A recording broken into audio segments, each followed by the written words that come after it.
जय हिंद, नमस्कार फ्रेंड। ज्योति क्लासेस में आप सभी का एक बार फिर से स्वागत है। हेलो दोस्तों, कैसे हैं आप सभी? आई होप आप सभी बहुत ही अच्छे होंगे, स्वस्थ होंगे, स्टडी अपनी कंटिन्यू कर रहे होंगे। चलते हैं हमारी आज की मॉर्निंग की क्लास की तरफ। सभी को सुप्रभात, गुड मॉर्निंग। देखते हैं आज के दिन क्या है कुछ खास। आज है 22 जुलाई के बारे में हम चर्चा करते हैं। आज के दिन क्या कुछ खास है, देन चलते हैं हमारी क्लास की तरफ। तो फ्रेंड्स, आज 2 महत्वपूर्ण दिवस के बारे में हम चर्चा करेंगे कि आज क्या है, देन हम चलेंगे क्लास अपनी स्टार्ट करेंगे। तो फ्रेंड्स, आज 22 जुलाई को अंतर्राष्ट्रीय पाई अप्रोक्सीमेशन डे के रूप में मनाया जाता है। जी हाँ, अंतर्राष्ट्रीय पाई अप्रोक्सीमेशन। पाई जो 2 पाई आर हमने मैथ में पढ़ रखा है, उसमें जो पाई की वैल्यू है 22/7 फ्रैक्शन में, और डेसिमल में समझे तो 3.14 होती है ना पाई की वैल्यू। तो उसी के उपलक्ष्य में ये दिन यानी कि 22 जुलाई को अंतर्राष्ट्रीय पाई अप्रोक्सीमेशन डे के रूप में मनाया जाता है। और जो दूसरा डे है, तो आज के दिन 22 जुलाई को राष्ट्रीय झंडा अंगीकरण दिवस। कौन सा? राष्ट्रीय झंडा अंगीकरण दिवस, यानी कि adoption of Indian national flag के रूप में भी मनाया जाता है। क्यों यह राष्ट्रीय झंडा अंगीकरण दिवस मनाया जाता है? क्योंकि 22 जुलाई 1947 को ही भारतीय संविधान सभा ने भारत के तिरंगे को भारत के राष्ट्रीय ध्वज के रूप में अपनाया था। जी हाँ, आज के ही दिन 22 जुलाई को ही 1947 में भारतीय संविधान सभा ने भारत का जो तिरंगा है उसको भारत के राष्ट्रीय ध्वज के रूप में अपनाया था। इसीलिए हर साल 22 जुलाई को राष्ट्रीय झंडा अंगीकरण दिवस यानी कि adoption of Indian national flag के रूप में मनाया जाता है। आई होप जो भी हमने 2 महत्वपूर्ण दिवस के बारे में चर्चा किया वो आपको अच्छे समझ में आ गया होगा।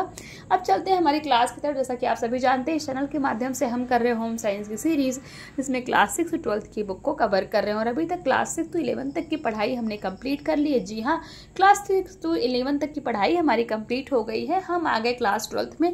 आई होप आपने हमारी सारी प्रीवियस क्लासेस देखी होगी। नहीं देखे तो प्लेलिस्ट में जाइए। क्लासेस वाइज प्लेलिस्ट आपको प्रोवाइड कराई गई, जिनके माध्यम से आप अपने हर एक कॉन्सेप्ट को क्लियर कर सकते हैं। क्यों? क्योंकि सारे टॉपिक हमने बहुत ही डिटेल में पढ़े, और इतने डिटेल में पढ़ने का एक ही उद्देश्य है, एक बार आप इस सीरीज को देखिए, अच्छी तरीके से समझिए, ताकि होम साइंस से रिलेटेड कोई भी डाउट आपके माइंड में ना रह जाए। चाहे आप किसी भी क्लास के लर्नर से किसी कॉम्पिटेटिव एग्जाम के प्रिपरेशन कर रहे हैं या फिर किसी भी फील्ड में होम साइंस से अपना करियर देख रहे हैं, सभी के लिए सीरीज काफ़ी हेल्पफुल होने वाली है। प्लीज़, चैनल पर फर्स्ट टाइम विजिट किए हैं तो चैनल को लाइक, शेयर और सब्सक्राइब कर दें। साथ ही साथ अपना फीडबैक भी हमें कमेंट के माध्यम से बताएं कि आपको क्लास कैसी लग रही है, आपको इस क्लास से हेल्प मिल रही है या नहीं मिल रही है। तो प्लीज़ अपना फीडबैक अवश्य दिया करिए, क्योंकि आपके हर एक फीडबैक से हमें बहुत मोटिवेशन मिलता है। चलिए फ्रेंड्स, स्टार्ट करते हैं आज की क्लास। तो आज की क्लास में हम, आप स्क्रीन पर देख पा रहे होंगे, हम करेंगे क्लास 12th का चैप्टर 10th, जिसमें हम चर्चा करने वाले हैं संस्थाओं में वस्त्रों की देखभाल एवं रखरखाव। ये हमारा चैप्टर है, यानी कि care and maintenance of fabric in institution है। तो ये हम चैप्टर आज स्टार्ट कर रहे हैं। और इस पूरे चैप्टर में हम क्या पढ़ेंगे, एक बार आप ये भी स्क्रीन पर देख लीजिए। इसमें पढ़ेंगे हम वस्त्रों की धुलाई, समझेंगे विभिन्न स्तरों पर वस्त्रों की देखरेख किस तरीके से की जाती है, और उनका रख रखाव, संस्थाओं के बारे में हम जानेंगे, जीविका के लिए तैयारी एवं कार्य क्षेत्र। तो ये सारे ही जो टॉपिक है, ये सारे ही हम कवर करेंगे चैप्टर 10 के अंतर्गत। आई होप आपको एक बार पूरा ओवरव्यू मिल गया होगा कि आप पूरे इस चैप्टर में आखिरकार पढ़ने क्या वाले हैं। तो बट इसको स्टार्ट करने से पहले एक बार क्विक रिवीजन कर लेते हैं हमारी प्रीवियस क्लास का, जो कि आप सभी जानते हैं। कुछ भी नया करने से पहले प्रीवियस में आपने क्या सीखा है उसका रिवीजन करना बहुत ही इंपॉर्टेंट होता है। तो प्रीवियस क्लास में फ्रेंड्स हमने किया था चैप्टर 9 की क्वेश्चन आंसर्स की प्रैक्टिस, जो कि हमारी एस्टरडे इवनिंग की क्लास में हुई थी। बहुत ही इंपॉर्टेंट क्लास है, आप जा करके देखिए। हमने बहुत सारे क्वेश्चन आंसर, अति लघुत्तरीय, बहुविकल्पीय, NCERT के कुछ क्वेश्चन देखे थे। तो मतलब बहुत सारे इंपॉर्टेंट क्वेश्चन की हमने प्रैक्टिस की थी, जो हमारा चैप्टर 9 कंप्लीट हुआ था। चैप्टर 9 हमारा टॉपिक क्या था? फैशन डिज़ाइन और व्यापार। जो हमारा चैप्टर 9 चैप्टर यही हमने कंप्लीट किया था ना। तो इसी से रिलेटेड क्वेश्चन की प्रैक्टिस की थी हमने प्रीवियस क्लास में। आप जा करके प्लेलिस्ट में आपको यूजली क्लास मिल जाएगी, आप देख सकते हैं। तो ये तो हमने प्रीवियस क्लास के बारे में अपने चर्चा कर लिया कि हमने इसके पहले वाली क्लास में क्या पढ़ा था। अब आज का जो है टॉपिक स्टार्ट करते हैं। तो देखते हैं, विभिन्न संस्थाओं में उनके कार्य क्षेत्र के अनुरूप विभिन्न प्रकार के कपड़ों का प्रयोग किया जाता है। उदाहरण के लिए होटल एवं अस्पतालों में पर्दों यानी कि कर्टेन्स के लिए उष्मारोधक, हीट इंसुलेशन एवं ध्वनिरोधक, साउंड इंसुलेशन कपड़ों का प्रयोग किया जाता है। इसके अतिरिक्त होटल तथा रेस्टोरेंट में खाना बनाने वाले, सफाई करने वाले तथा खाना परोसने वालों के द्वारा विशेष वस्त्रों का प्रयोग किया जाता है। विभिन्न संस्थानों में सभी कपड़ों का चुनाव उनके विशेष उपयोग यानी कि यूजेस एवं कार्यात्मकता यानी कि फंक्शनैलिटी के आधार पर किया जाता है। इन कपड़ों की विशिष्ट विशेषता यानी कि स्पेशल कैरेक्टरिस्टिक्स को बनाए रखने के लिए उनकी उचित देखभाल एवं रख रखाव करना बहुत ही महत्वपूर्ण होता है। संस्थानों में प्रयोग किए जाने वाले कपड़ों की देखभाल एवं रख रखाव में निम्नलिखित पहलू शामिल है। पहला है, वस्त्र सामग्री को भौतिक क्षति से मुक्त रखना चाहिए और यदि उसका प्रयोग करते समय कोई क्षति पहुंची तो उसमें सुधार करना। दूसरा पॉइंट है, वस्त्रों से धब्बों और धूल को हटाते हुए उसके रूप रंग एवं चमक को बनाए रखना तथा उसकी बनावट एवं दृष्टिगोचर होने वाले विशेषताओं का भी ध्यान रखना। तो ये हमने 2 पॉइंट्स देख लिए। किसके लिए?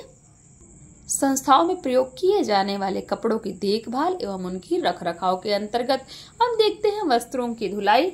तो वस्त्रों की धुलाई एक विज्ञान और कला दोनों है। जी हाँ, वस्त्रों की धुलाई क्या है? एक विज्ञान भी और कला भी है। कैसे है?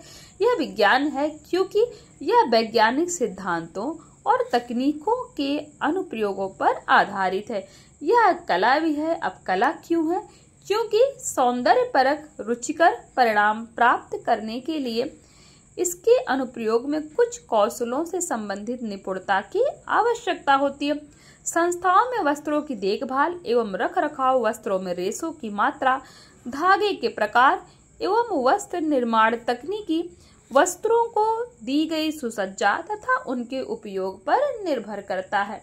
तो ये आपने देख लिया कि जो है वस्त्र धुलाई एक विज्ञान और कला दोनों है। वस्त्र धुलाई एक विज्ञान कैसे, ये भी हमने पढ़ा, और कला क्यों है ये भी हमने जाना। घरेलू स्तर पर अधिकांश धुलाई हाथ से की जाती है। ज्यादातर घरों में धुलाई हम कपड़े हाथ से ही करते हैं, जिसमें बाल्टियों, तसलों, चिलमचियों और रगड़ने के तख्तों एवं ब्रशों जैसे उपकरणों का प्रयोग किया जाता है। कहीं कहीं धुलाई की मशीन का भी प्रयोग किया जाता है।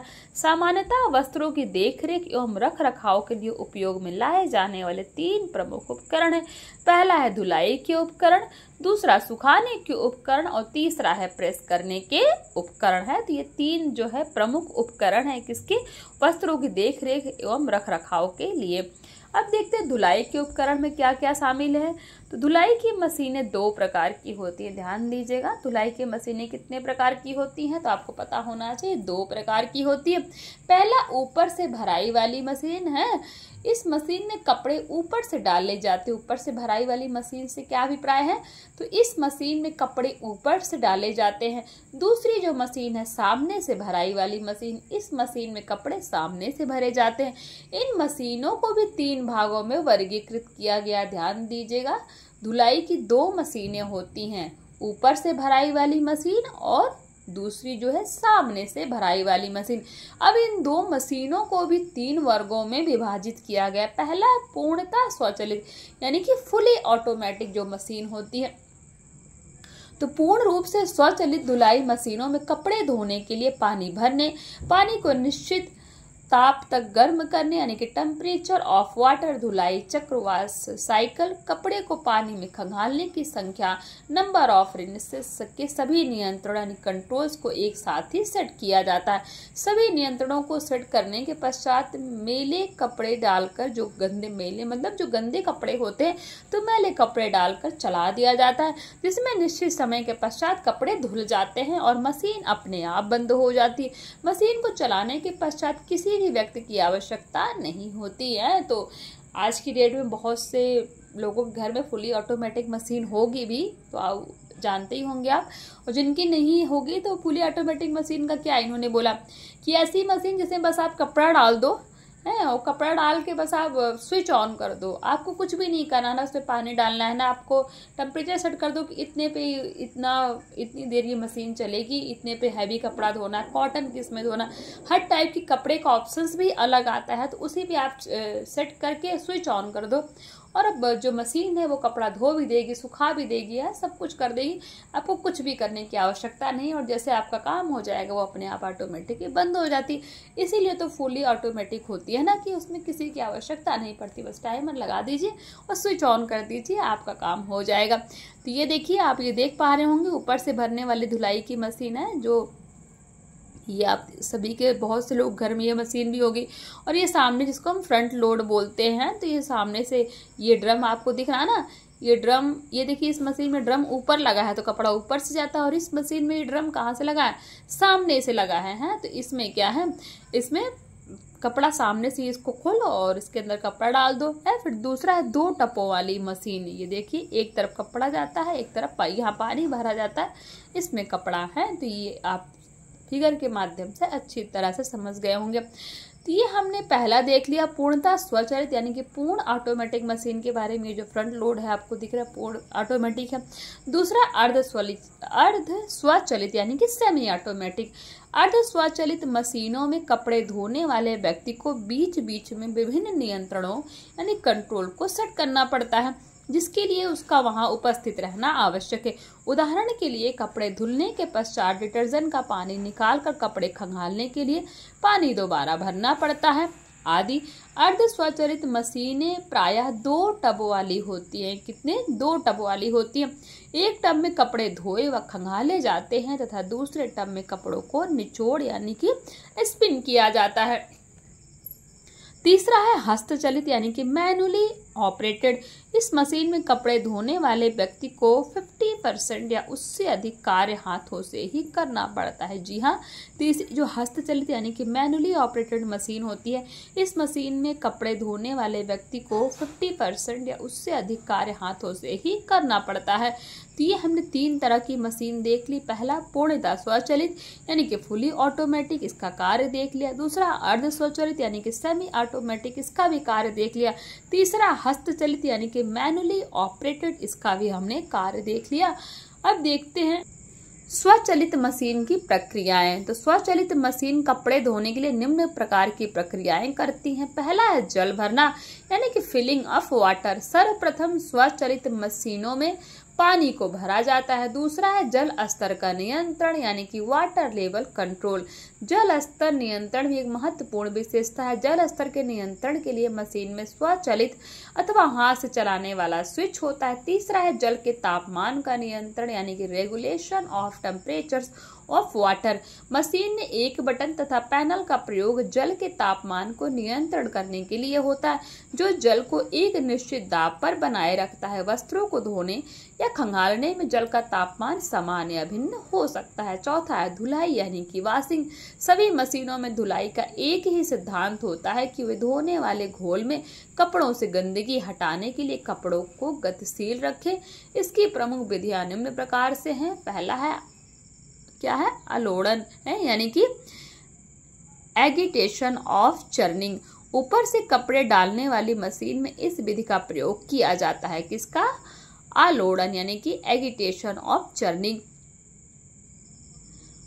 आलोड़क में ब्लेड होते हैं जो एक दिशा में गति के साथ घूम सकते हैं अथवा 2 दिशाओं में बारी बारी से गति कर सकते हैं। इस क्रिया द्वारा टब में धारा का प्रवाह होता है, जिससे जल वेग पूर्वक कपड़े को गीला कर देता है। दूसरा स्पंदन यानी कि पुलसेशन। इसे भी ऊपर से भरने वाली मशीनों में उपयोग में लाया जाता है। यह यंत्र बहुत तीव्र गति से घूमता है, जिससे कपड़े साफ होते हैं। तीसरा है अपातन यानी कि टम्बलिंग। इस यंत्र का प्रयोग सामने से भरने वाली मशीन में किया जाता है। इसमें वस्त्रों की धुलाई क्षैतिज अवस्था यानी कि हॉरिजॉन्टल पोजीशन में रखे बेलन से होती है, जो छिद्रयुक्त होता है तथा आंशिक रूप से भरे टब में घूमता है। प्रत्येक चक्कर के साथ कपड़े ऊपर तक ले जाते हैं और फिर धुलाई वाले जल में गिरा दिए जाते हैं, अर्थात इस प्रक्रिया में कपड़े पानी में से गुजरते हैं। कौन सी प्रक्रिया में? अपातन यानी कि टम्बलिंग की जो प्रक्रिया होती। 5वीं जो प्रक्रिया है खंगालना यानी कि रिंसिंग। धुलाई के पश्चात कपड़ों को साफ पानी में कई बार खंगाला जाता है, जिससे कपड़ों में से सर्फ या साबुन निकल जाए। यदि कपड़ों को अच्छी तरह खंगाला ना जाए तो वे मटमैले दिखाई देते हैं तथा उनकी बनावट कड़ी हो जाती है। नेक्स्ट है जल निष्कर्षण यानी कि वाटर एक्सट्रैक्शन। धुलाई और खंगालने की प्रक्रिया के बाद कपड़ों में से पानी को निकाला जाता है। यह 3 तरीके से किया जाता है, ध्यान दीजिएगा। जल निष्कर्षण 3 तरीके से किया जाता है। पहला है चक्रण यानी कि स्पिनिंग। चक्रण प्रक्रिया जब 300 चक्कर प्रति मिनट, ध्यान दीजिएगा कितना, 300 चक्कर प्रति मिनट से अधिक हो तब अपकेंद्री बल उत्पन्न होता है जो जल को कपड़ों में से निकालकर ऊपर बाहर फेंकता है। अपकेंद्री बल से क्या तात्पर्य है? तो अपकेंद्री बल जो जल को कपड़ों से यानी कि पानी को कपड़ों से निकालकर ऊपर और बाहर फेंकता है तथा जल पंप द्वारा नली में बहा दिया जाता है। नेक्स्ट है तली निकास यानी कि बॉटम ड्रेन। यह मशीन धुलाई तथा खंगालने की प्रक्रिया के बाद कार्य करना बंद कर देती है। कौन सी? Bottom drain. तथा जल, ध्यान दीजिएगा, तथा जल तली में नाली द्वारा बाहर निकल जाता है। निकास अवधि के दौरान अंत में टब ऊपर दिए गए अनुसार चक्रण करता है जिसके कपड़ों में से शेष जल भी निकल जाता है। नेक्स्ट है तली निकास एवं चक्रण का संयोजन यानी कि bottom drain and combination of spinning.